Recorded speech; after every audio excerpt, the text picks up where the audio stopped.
নমস্কার, জয়শ্রী গণেশ। আপনাদের প্রত্যেককে জানাই স্বাগতম আজকে এই বিশেষ পর্বের অনুষ্ঠানে। আজকে মূলত আমরা যে রাশিটিকে নিয়ে আলোচনা করব বা চর্চা করব, রাশিটি হচ্ছে মকর রাশি। ক্যাপ্রিকন সাইনকে নিয়ে আলোচনা করব। দেখুন, ক্যাপ্রিকনের মধ্যে 3টি নক্ষত্রের উপস্থিতি হয়। বেসিক্যালি সেখানে আমরা নক্ষত্র হিসেবে উত্তরাষাঢ়াকে দেখছি, যাদের গণ হলো নরগণ।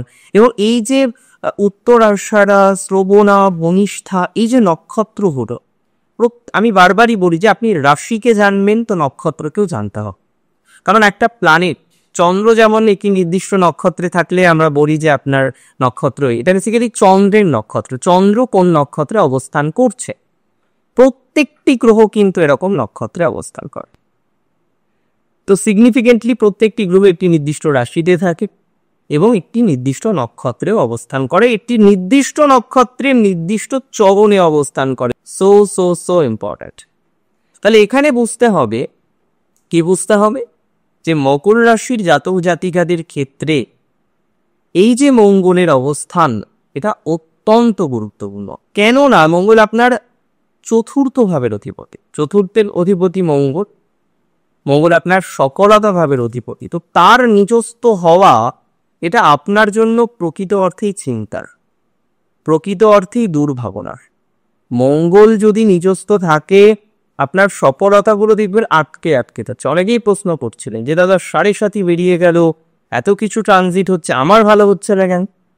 প্র্যাকটিক্যাল বুঝতে হবে বিষয়টা। আজকে যখন 4th and 11th এর লর্ডের প্লেসমেন্ট ভালো নয়, তার মানে আপনি স্টেবল হবেন কি করে? ইউ আর নট স্টেবল, না, আপনি স্টেবল নন।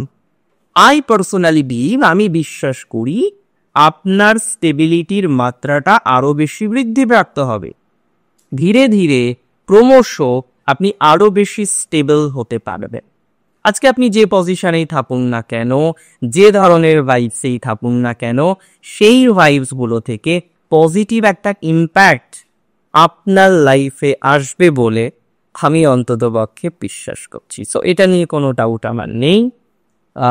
কোনো রকম সন্দেহ আমি অন্ততপক্ষে প্রকাশ করছি না।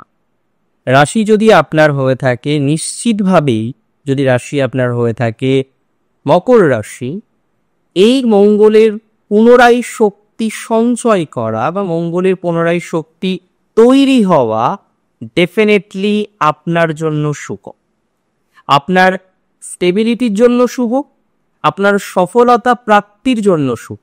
তাহলে সফলতা রিলেটেড বিষয়ে অনেকটাই গ্রোথ, অনেকটাই প্রসপ্যারিটি আমরা কিন্তু আপনার জীবনচক্রে লক্ষ্য করতে পারব। আপনার সফলতা বৃদ্ধির সম্ভাবনা রয়েছে, সাকসেস রেট অনেকটাই বৃদ্ধিপ্রাপ্ত হবে। বর্তমানে বহু জাতক জাতিকারা রয়েছেন, তারা টেন্সড। কেন tense? First of all, stable হতে পারছেন না।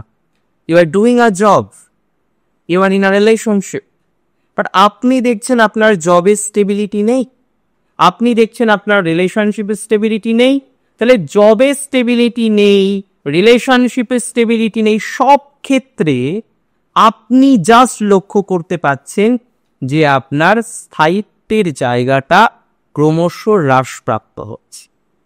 তো আমি বলে রাখি, যে সমস্ত জাতক জাতিকাদের এই স্থায়িত্বের জায়গাটা কমে, স্থায়িত্ব রিলেটেড প্রবলেম যে সমস্ত জাতক জাতিকারা ভোগ করছেন, যাদের লাইফে কোনো না কোনোভাবে পার্মানেন্টলি একটা স্থায়ীকরণ আসছে না, অনেক রকমের চেষ্টা করার পরও যারা স্টেবল হতে পারেননি, তাদের প্রোগ্রেসের জায়গা কিন্তু আমরা 100% লক্ষ্য করতে পারবো, বা তাদের প্রোগ্রেসের জায়গা কিন্তু 100% আছে। এটি নিয়ে কিন্তু কোনো রকম ডাউট নেই, কোনো রকম সন্দেহ নেই। আমরা একটা প্রোগ্রেস পাবো আপনার স্টেবিলিটির ক্ষেত্রে, আমরা একটা প্রোগ্রেস পাবো আপনার সফলতার ক্ষেত্রে, আমরা একটা প্রোগ্রেস পাবো আপনার স্থায়িত্বের ক্ষেত্রে। যাদের গৃহ রিলেটেড সমস্যা, আজকে আপনি একটা বাড়ি কিনেছেন কিন্তু বাড়িতে আপনি বসবাস করতে পারছেন না, বাড়িটিকে আপনি ভোগ করতে পারছেন না। তো যে সমস্ত জাতক জাতিকাদের বাড়ি কেন্দ্রিক সমস্যা, বাড়িকে ভোগ করতে পারছেন না, বাড়িতে স্থায়িত্ব পাচ্ছেন না, lots and lots of problem হচ্ছে, তাদের ক্ষেত্রে আমি মনে করি প্রোগ্রেসের জায়গা 100% থাকতে।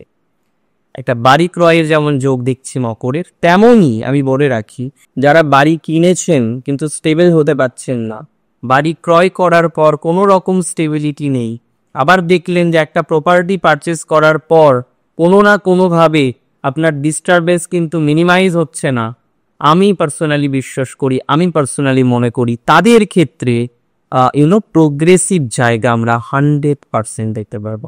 মানে তাদের ক্ষেত্রে গ্রোথ আছে, তাদের ক্ষেত্রে অপরচুনিটিস আছে, তাদের ক্ষেত্রে ডেভেলপমেন্ট বৃদ্ধিপ্রাপ্ত হবে। তাহলে তাদের নিয়ে কোনো ডাউট নেই, তাদের নিয়ে কোনো সংশয় নেই, তাদের নিয়ে কোনো সন্দেহ নেই। Just sit back and relax, কোনো চিন্তা করতে হবে না, দুশ্চিন্তা করতে হবে না, আমরা প্রোগ্রেস পাবই, আমরা অগ্রগতি ধীরে ধীরে তৈরি করতে নিশ্চিতভাবে পারি।